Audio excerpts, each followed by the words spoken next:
Crystalline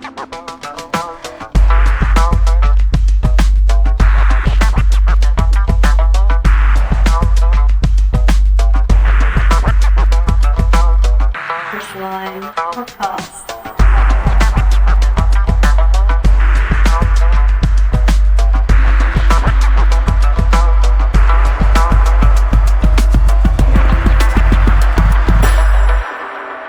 Crystalline Podcast. Conversations to inspire. Hello and welcome to the Crystalline Podcast, inspirational conversations with extraordinary folk.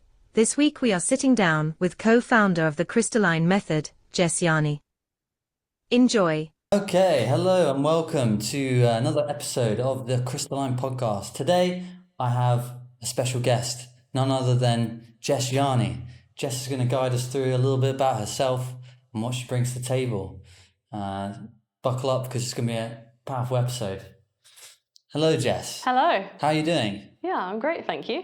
How's life treating you these days? Life in Thailand, loving the sunshine. We're getting lots of time, aren't we, to chill in between the work and the busyness of everything that we're doing and creating. But yeah. You wish you're back in England? Definitely not. No, you don't miss it? No. Sunny old Devon? No, I don't miss it.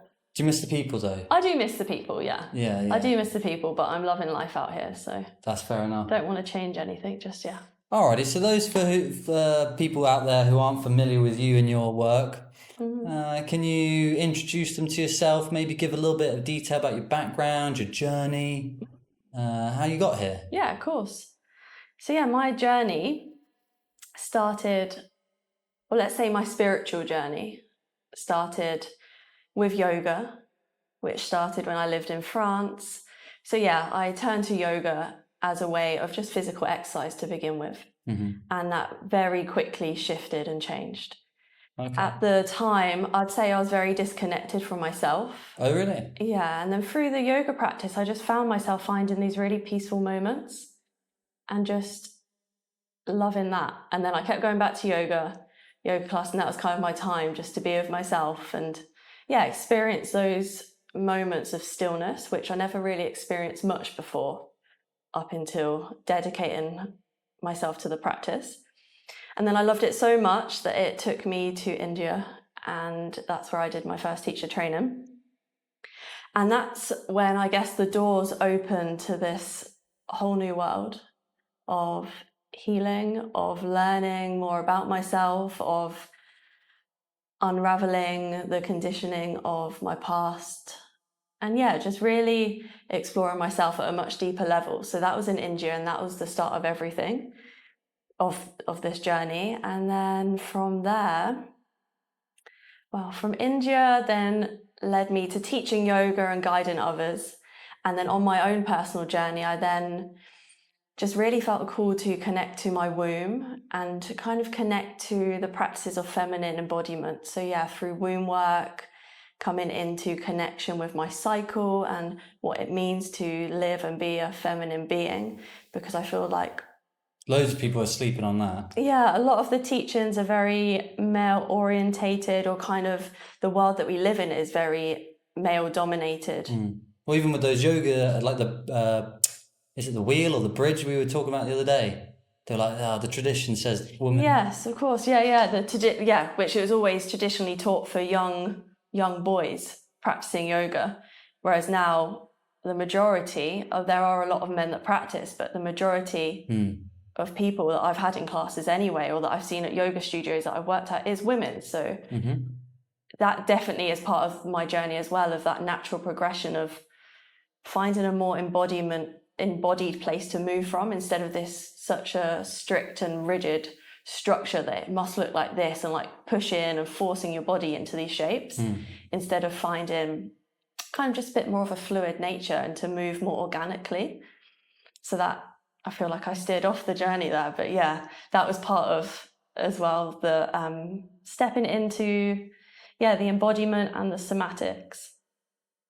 But where was I? So I was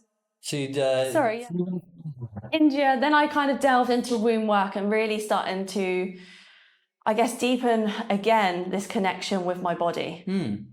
and through the womb mysteries. And so that kind of took me on this like feminine awakening path, which led me again to hold in different kind of spaces, mainly for women, hold in circles, sister circles, ceremonies. And that was really beautiful. And it was kind of a long journey for myself, and like uncovering, I guess, a lot of trauma that I held within my soma, within my body. And then through my embodiment of these womb practices, then just naturally led me to hold these spaces for other women. And I feel like it's a powerful journey when you uncover the power and the energy that we hold within us, and not even just for females, for males as well. So that was that part of my journey. So I feel like from the very beginning, it was about me deepening my connection to myself and my body. Well, that's where everyone's got to start, right? Yeah. Got to know thyself. And that then, it feels like it all kind of naturally led one thing into the next. And then from there, what was next? I feel like I've skipped a few things, but somatic body work. So tell me, what does that really mean? What does that mean? How does that come in? What is that? So Most people won't know what that... Yeah, it was very random how it came into my life, but I feel like it was introduced to me at the right time, through the right people. It was all meant to be, it felt like. So it was just when I first moved to Devon, and I was at the yoga studio, and now a dear friend of mine, I never had many conversations with her, but she just said, I really feel like you should meet this lady. Her name is Laura, one of my amazing teachers. And she just said, I feel like you need to meet her. You need to go for a session. I was like, okay. I was intrigued. I looked on the website. It didn't even really say much, but I just knew I had to go. So then I booked myself in. I think it was about a 2-hour session. And it was the most powerful session I think I've ever received. Or maybe not ever received. I've had many since then. At the time, it like blew me away. To you afterwards. It blew me away, and I was like, I needed to learn more instantly. I needed to know what was happening, and then... Run me through what, unless it's too private, but what did the session look like? Because, what would that entail? So the sessions are all very different, but essentially you're working with gateways on your body, and through physical touch, using sound and breath work, you can begin to access these deeper layers of yourself, because we all hold on to stories, emotions, and things of our past, as well as past lifetimes, as well as generational trauma or imprints that have been passed down to us. And all these things can shape the way we show up in the world. So by accessing these parts, we are bringing awareness to them, so they no longer, I guess, take over and lead our life, that we can become aware of these shapings or attitudes or behaviors, that we have, and unraveling them so we can move differently in the world. So we can move in a way that's more true to our essence. So through these practices, you're accessing these different energetic gateways to open up and see what's there. You never know what's going to come up. That's the amazing thing. You can set intentions at the beginning of the practice, but you just never know. And it's always really raw and deep and sometimes I don't know how to describe it, because they're all so powerful in very different ways, but it's been life-changing for me. And since offering the work to others, I know it's had such profound impact on them as well. That's kind of what it looks like, if that helps. I don't know. Yeah, no, that's good. I like that. So you had this life-changing session with her, and then that led you to want to learn that. And then, so how did that fit in? Like, how long did that take? How did that fit in with your other things? Because I know you're a Reiki master, and you do all sorts of sound healing, yoga teacher. So you've got quite a lot of things stacked there. How did that fit into that? Yeah, I do. Although I've got lots of things stacked, I feel like they all weave and work with each other. They all kind of come together. But Nice tapestry. yeah, it feels like that. So the energy work, I actually started when I was in India. Okay, what was that? So I trained in Reiki there. Oh, okay. Didn't realise that you started that over there. Yeah, so I started that in India, and that's been ongoing since. And I forgot what the question was. So how did you get onto learning that? I feel like it was a natural progression of me learning and understanding more about not only my body, but then working with other people and their energy. And then I had my first session, kind of mind blown. I actually, in my first session, I went straight back into a past life.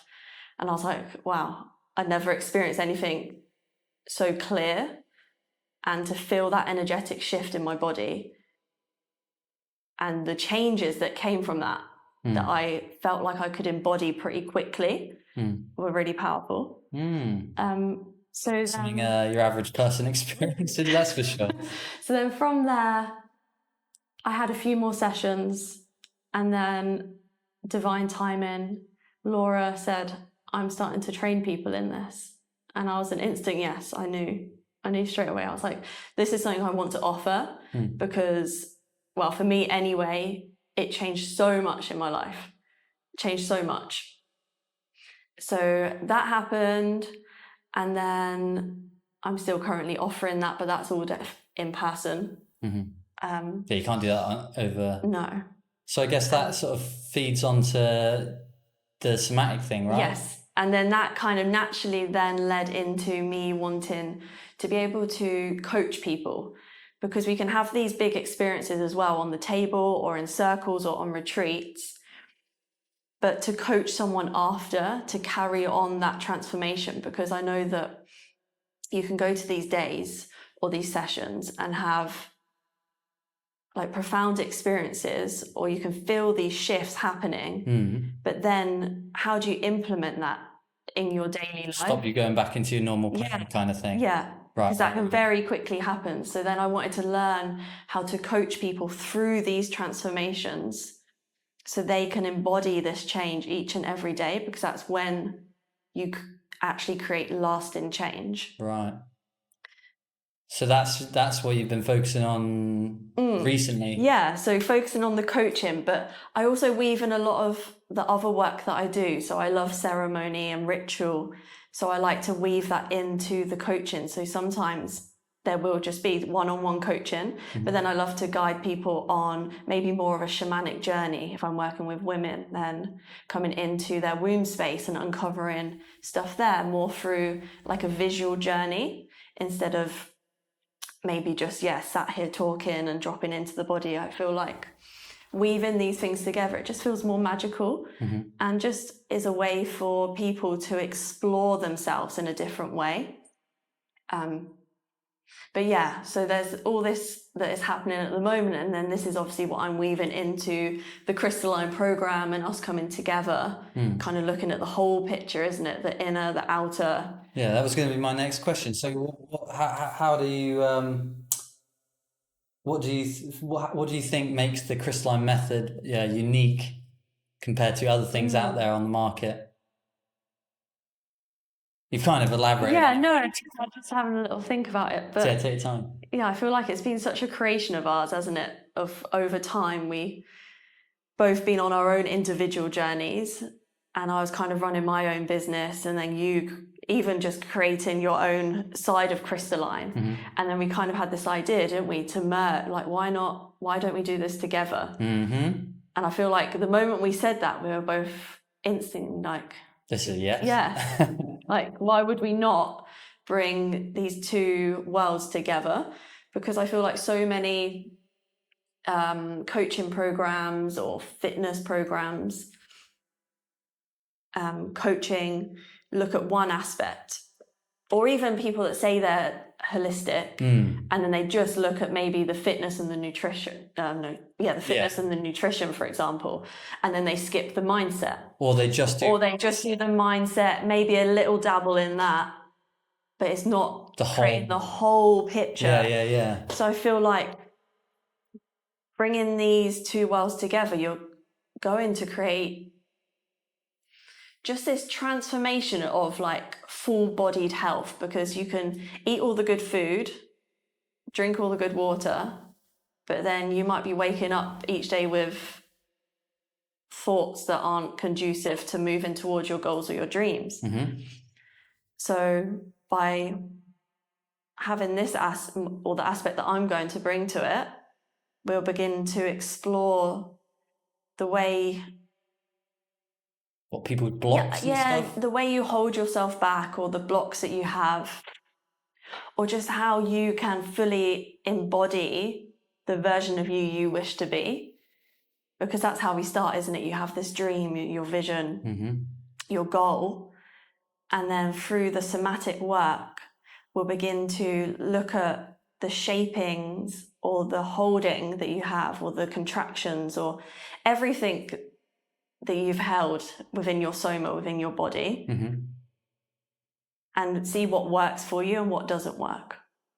Because, well, from the moment we're born, or even before that, even as we're in our mother's wombs, we're taking in energy, we're feeling what our mums would have felt when they were pregnant with us. Right, yes, it starts So before you even... Yeah, or even generational. Yeah, with the epigenetics and all that Yeah, kind of... trauma that is brought down. So it's uncovering, because of course we have also good things that are passed down to us. So let's work with those. Mm-hmm. Let's see what isn't in alignment, and then let those unravel. And that's when you have this somatic opening.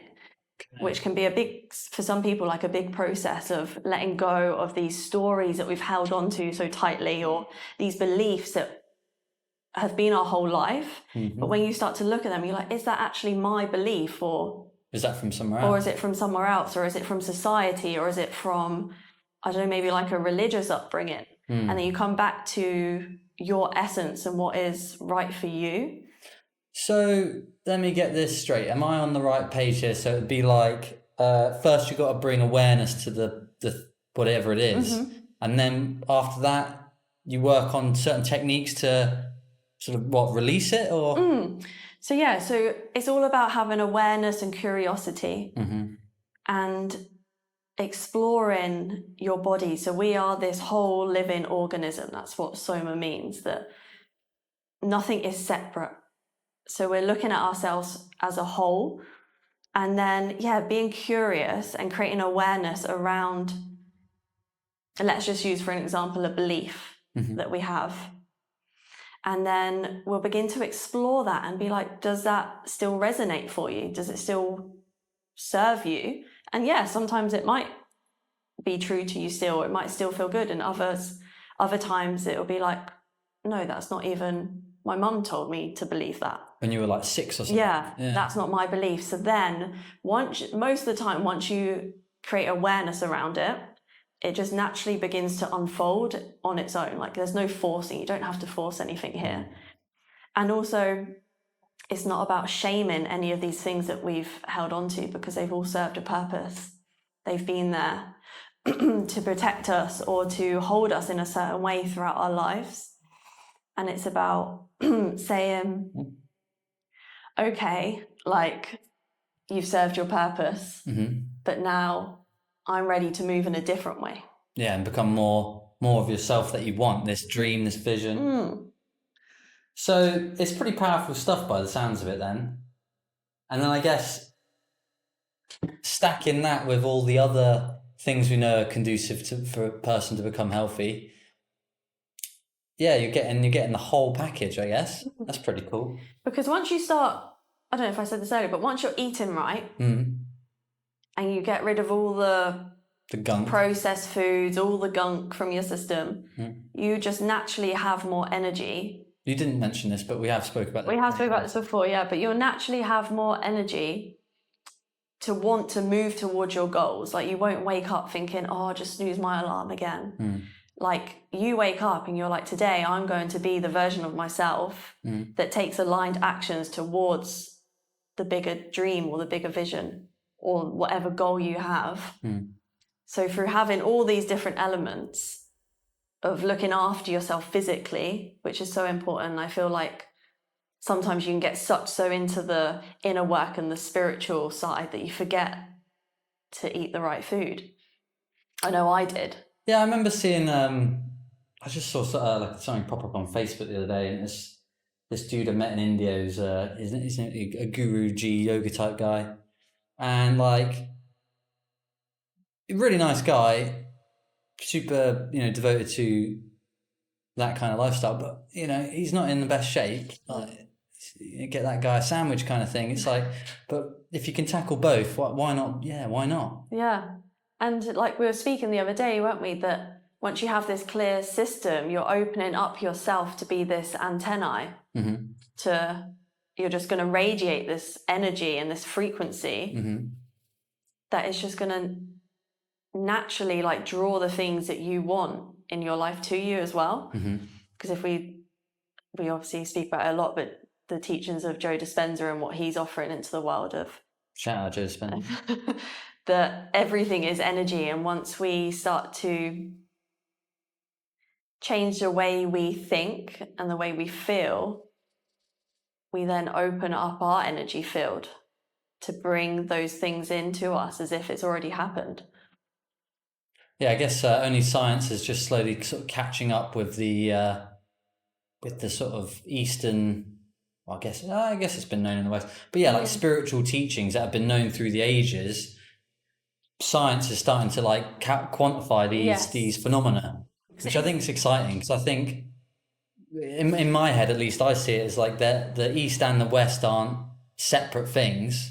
They're both describing it, but with different language. And then I think what we do, and it's like merging the. I was just about to say that. Yeah, no, go for it. It's like, we're merging the streams, aren't we, of ancient wisdom. Wisdom, that's the word. Yeah, ancient wisdom with modern science and what we know now, but bridging the two together. And that's also why we've got I guess it's slightly different, but the yin and the yang, with the masculine and the feminine, of like bringing it together. Which is super important. There's so many groups that I've done it as well, of just focusing on women. I've held a lot of women's circles and women's retreats, and I still do love that work. Which is still important. Like men need men's groups, women need women's groups. But then I feel like bringing the two together as well. That's how bloody society's going to get anywhere. We can't just be in our own.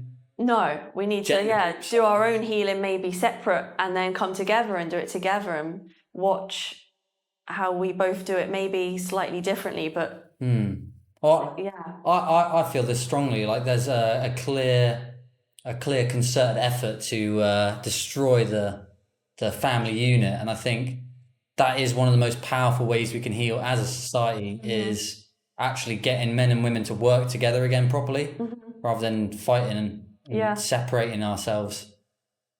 100%. And just honoring like the feminine energy, the masculine energy. And I know we both have both within us, but work to the feminine strengths and the masculine strengths and how that can unite, like you said, instead of trying to separate and be like, oh, I can do everything a man does, I can do everything a woman does. You can. Yeah. But like, I love that I can't do what a woman does. Yeah. Do you know what I mean? And we need each other. I don't know where we were going with that, but went on a tangent. Well, yeah, sorry, we've gone down a bit of a rabbit hole, but I think that's something that I haven't seen online so much, is programs that basically foster those principles and make like a whole person, which I think is necessary. So yeah, anyway, what I'll go down is so what kind of, I want to go back to the somatic stuff and the embodied stuff. Through your experience and helping people with that, what kind of transformations can people kind of expect that you've experienced? Because I think a lot of people listen to this. I mean, I know I wasn't fully aware of the depth of all that kind of stuff until meeting you. So many people listening to this might not even know what that's all about. So what kind of things can people expect to experience when they start doing it? So you've probably heard the term, the body keeps a score. Which is so true. So the body is holding on to so much, and it's all below our conscious awareness pretty much. Okay. So as you start to step into this work, you begin to connect to yourself on a different level, and you actually begin to feel the aliveness that is you. And we have these histories, our life that is stored in our bodies. Not all of it, because some of it does flow through, but at sometimes maybe it's too much to process at the time, or you're not a stressful thing or something. Yeah, or maybe something traumatic happens to you and then it's stored in the body, or maybe at the time you couldn't feel the emotion fully and then it's pushed down, or certain memories. So through this, you're uncovering the shapings that your body has held over your lifetime. And then the transformations I have seen are people really starting to step into their power, like women that don't believe in themselves. Okay. And then they start to tune into their own gifts. And then they've actually ended up stepping into a role of holding space themselves. So that's just one, for example. Or finding more confidence is a big one. It's all about, every transformation pretty much is unraveling these beliefs that we have, that we hold, that are holding us back. Right. Or these conditions that we place on ourselves, again, that aren't true, but we've believed to be true. And it's becoming aware of these. And then when that happens, you can really step forward to whatever you want to create or do. So people, I'm trying to think now, there's been so many. It's kind of universal then. Yeah, and just feeling more present and connected to themselves or their bodies. So many people live up in their heads, just always thinking, always analysing, what if this, what if that happens? It's like... Well, that's only a small part of us, right? Yeah, 5% is 5%. How we act from the conscious mind.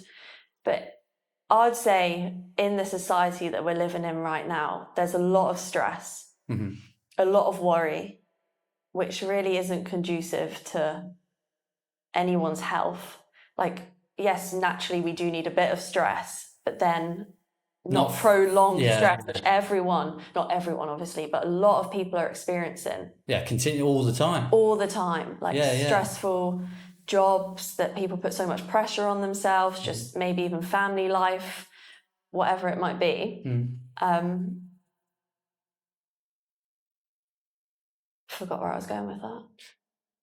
So the people got the stress? Yeah. So yeah, I was just saying that people live up in their minds. That was it. Yeah. And this work helps people to come back in tune with their bodies. Oh, right. So more than the 95%, I'm guessing? Yeah, and our bodies are always speaking to us. Like there's always sensations that are moving, because that's what emotion is. Emotion is energy in motion. Yeah. And then when we don't allow that emotion to move through us, it becomes trapped inside. Okay. So this work helps to open and get that energy moving again. So sometimes there is emotional releases here. Quite often there will be an emotion that comes because it's ready to move through you. Oh, right. It's just been sat there. It's been, held inside because you've never had the space or felt safe maybe to let it come through. And then through that, it's just like coming back into peace, like to feel peace within your body. But for so many of us, I know years ago, I never knew what it felt like to be in my body. No? I was trapped in my head. I'd feel anxious quite a lot. Like maybe 10 years ago, I'd never speak in public. I had all these beliefs that I was always being judged, or my voice wasn't worthy, or a lot along this line. That's why this work I feel like has been so powerful for me, of like me stepping into this role and helping other people reclaim their voice, their bodies. And just, I said it earlier, like feeling this innate aliveness that is always moving through us. That, like even now, if you like close your eyes even, like the sensations you can feel, you might just feel different temperatures. Yeah. Which is I can feel it in my shoulders. I'm just like, myself a bit actually. Like even just feeling the chair underneath your thighs and on your bum. Like that's a sensation. It's I don't even normally. you don't even normally pay attention to it. But for someone that finds it maybe hard to drop into their body, start there. Like just feel the pressure of the chair. Things. Feel the temperature, because there's different temperatures. Like right now, my toes feel colder than my chest. So it's just like a kind of an intro of like, just start with the basics of Get an awareness. Get an awareness. And then from there, you'll start to just deepen that relationship with. It's like any muscle, isn't it? You got to like work it out, otherwise it sort of atrophies or whatever. 100%. But I mean, I've only known you since you've done a lot of this personal work with your voice. You found your voice. Like I've only known you as like a successful like yoga teacher, holding these spaces, getting like great reviews, changing people's lives. Yeah. So I never knew you before that. But I think even in the time we've known each other, we've changed quite a lot. Yeah.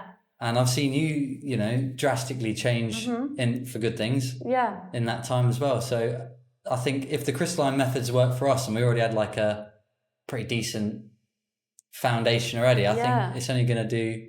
That's why this work's so beautiful, isn't it? Because it's never ending. Like there's always more, isn't there, to discover about yourself, or I guess, just finding that essence. And the more that we experience in life, it's just, more teachings, isn't it? It's more to learn from. Yeah, don't stop learning, I guess. And even since I met you, I kind of mentioned this earlier when we were talking about the food, but that was also a big thing in my journey. What do you mean, sorry? So when I met you, before I met you, I was diehard vegan. And that was a big part of my, I guess, spiritual practice. And your identity, I guess? In a way, because... being in these like spiritual groups and leading others, and it's a big thing of thinking that eating meat is bad, or like it'll like not be good for your energy or whatever.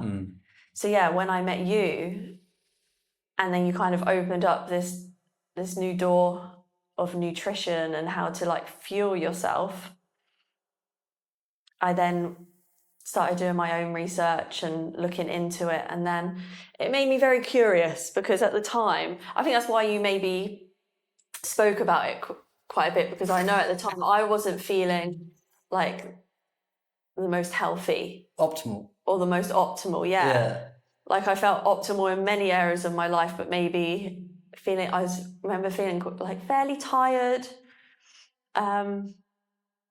Just something felt off. And that's why I was curious to be like, maybe this is like a missing link that I haven't touched on myself. Because this is one of the like main keys, isn't it, within our method that we coach people through. And then once I feel like that link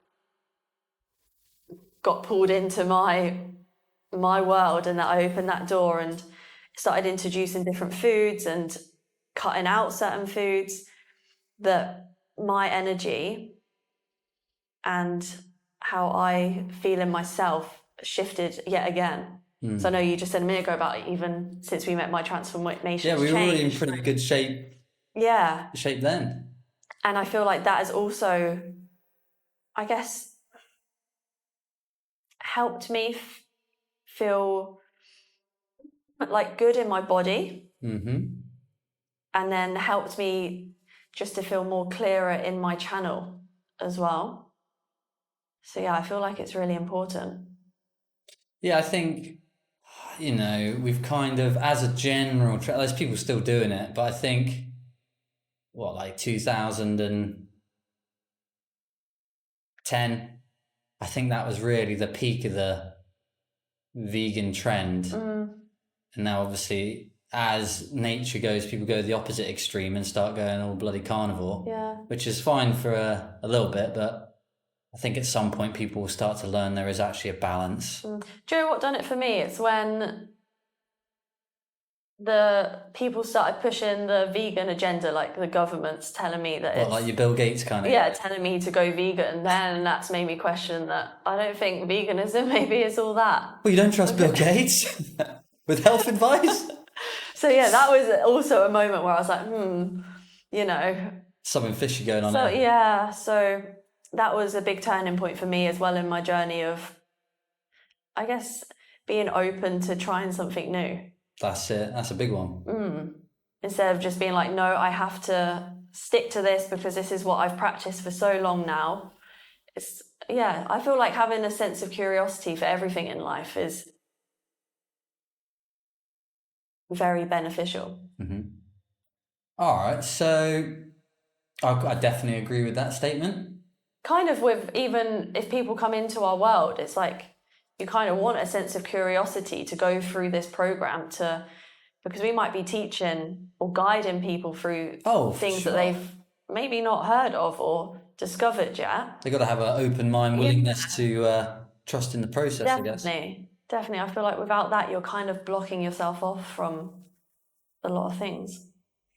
So speaking on blocking yourself off from a lot of things, that's what I was going to ask you next was, what advice would you give to someone that you feel they're like stuck or hesitant, resistant to doing internal work? Because I know I would say most people don't really ever go down that.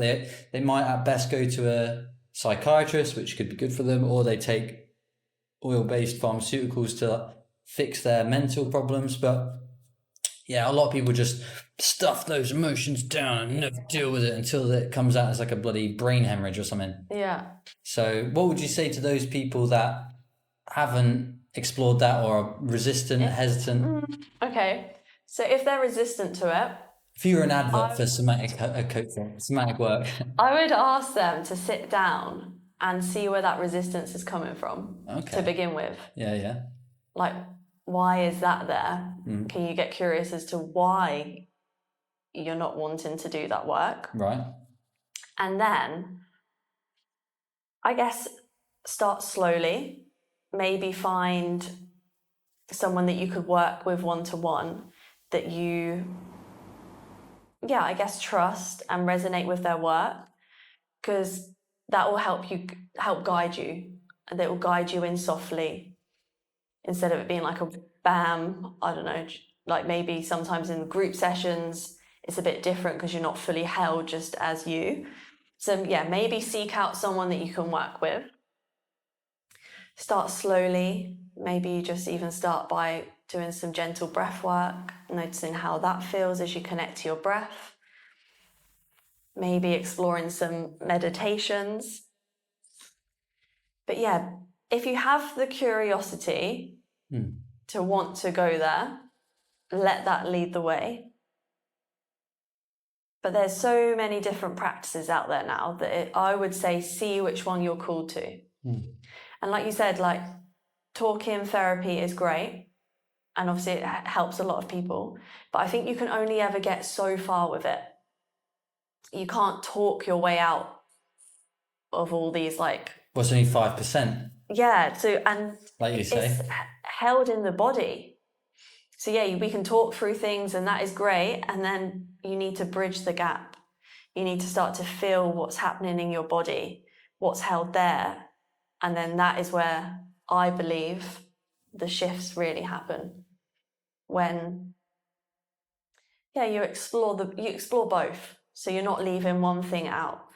And like you said, I feel like it's kind of sad, isn't it, with just people being prescribed all these antidepressants, all these tablets. And that when you go to the doctors, they're not really getting to know you and your background and why you're actually feeling like this. Like looking into your history, your family history. Because if they actually took the time to get to know you as a person, sometimes it only even takes a conversation with someone and it helps them. Just being heard.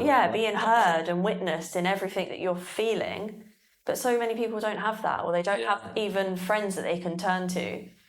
So you turn to the medical system, and then again, you can't even talk to them. They just prescribe you a pill in 2 seconds.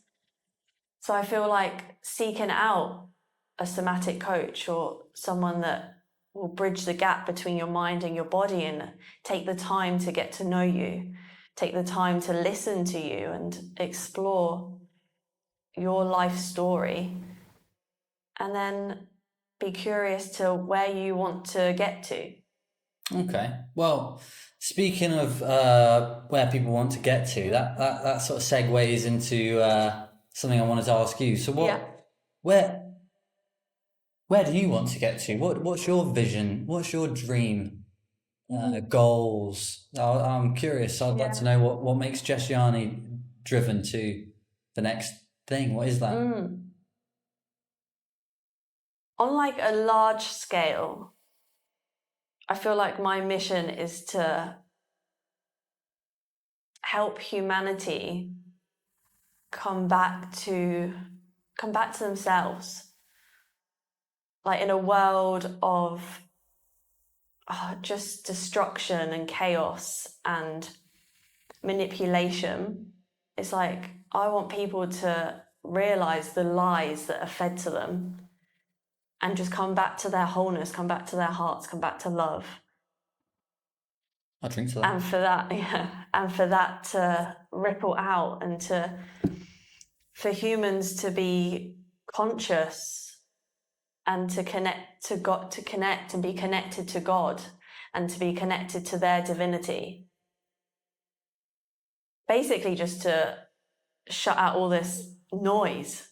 It's everywhere. It's like the system that we live in doesn't favor us. It wants us to be disconnected from source.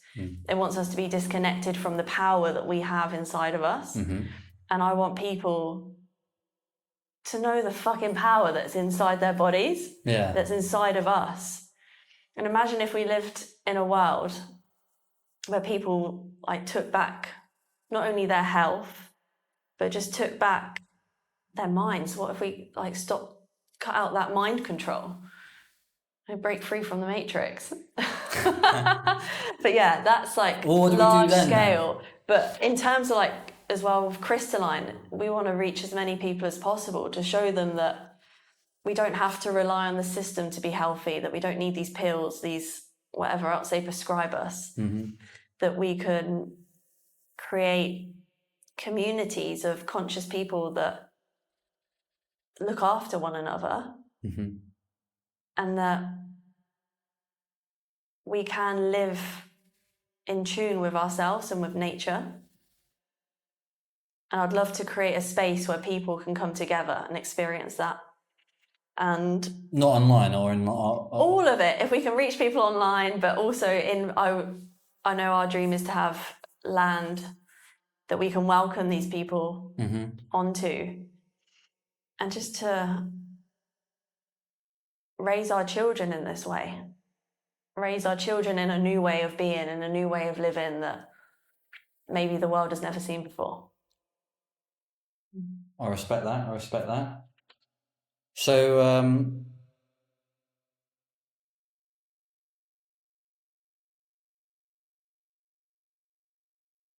what inspires you then? That that vision is kind of what drives me. That gives my work purpose and meaning, that is for something greater. And I know we always say like we are all connected. So by us offering this work into the world and helping others, like we're helping the collective. Everything ripples out. Everything is one, isn't it? And I think that inspires me to be a better human myself and to lead from my heart as much as, as I can, or I try to. It's a learning process, isn't it? But to have that ripple effect inspires me. And it inspires me when I see people go through these transformations, when I know the work works, when I see it happen. Do you know what I mean? Yeah. When you see how much someone can change and transform their lives, that's inspiration. That's what keeps you going. Yeah, I love it. And what would you say Jess Yani's biggest challenges at the moment? Oh, at the moment. Or is that a tough question? No. I feel like through this work as well, I'm very aware of when I guess when I meet these like roadblocks within myself, and then I do the somatic work, and then You are very good at that, yeah. I'm very very quick to notice when I'm like maybe self-sabotaging, or when I'm doing something that isn't when it's out of alignment. At the moment, I feel like I keep trying to control a lot.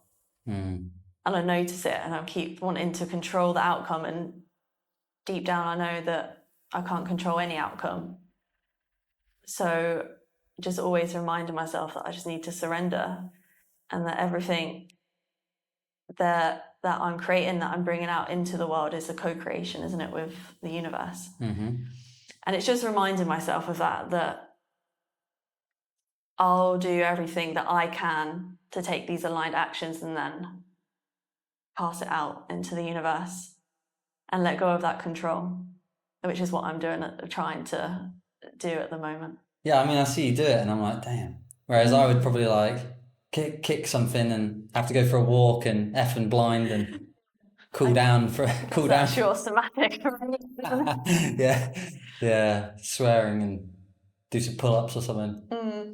But okay, I got one for you. So if Jess Yani was a regular average Joe, never done nothing but TV and popcorn, and decided to wanted to change her life today, out of all your experience, what top 3 things would you go back into this alternate reality Jess Yani and tell her to do today?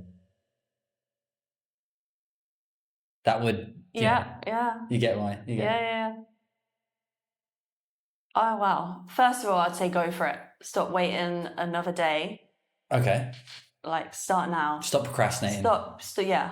Stop procrastinating. Go for it. And then I would say, what lights you up? What gives you motivation to want to do this? And then that can be their driving force, can't it? I guess those two would be the other way around. What fires them up? Yeah. And then get them to tune into that every day. And then every day, take one step towards that, even if it's a tiny little action. Take one step every day and dedicate yourself to that. And I remember I was taught this practice once, that you wake up in the morning and you set yourself that one task, and you write it on your phone even, or you write it in your notepad. Oh, the little step to the thing. The one step, and you have to commit to it, and you have to do it before you go to bed that night. And you can tick it off your list, and you've done it. And you can say, well done, I've done that. Even if it's just the smallest of things, like eat something organic, I don't know, or make my website, I don't know, do you know what I mean? Yeah. Anything, but make sure it's manageable. So that's where I know I definitely do sometimes. Be realistic. So I know sometimes I get caught up.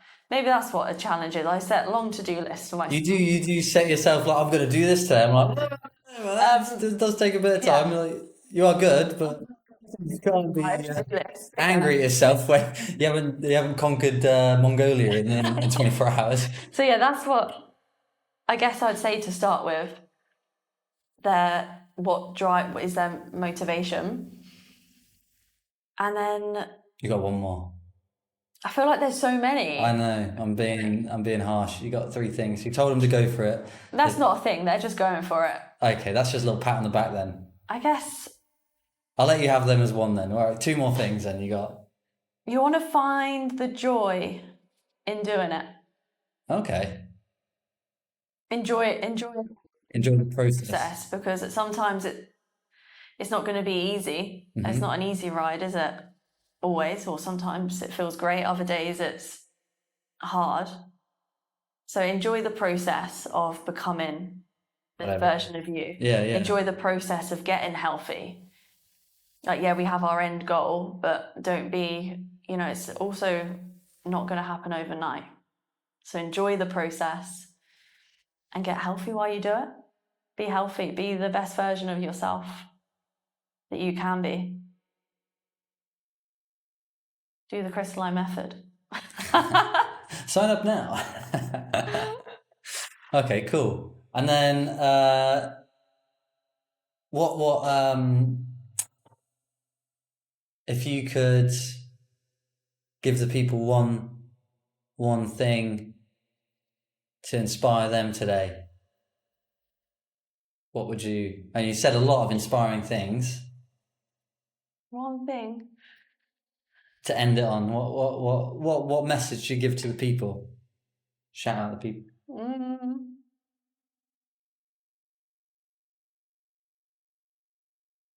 I've heard many people, I feel like I've heard others say this, Yeah. but it really resonates. Okay. What would love do?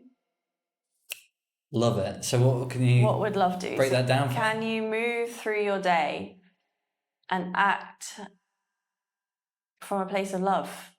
So whenever maybe you hit a roadblock or an obstacle, or maybe something happens. Someone cuts you off in traffic. Yeah. Ask yourself, what would love do?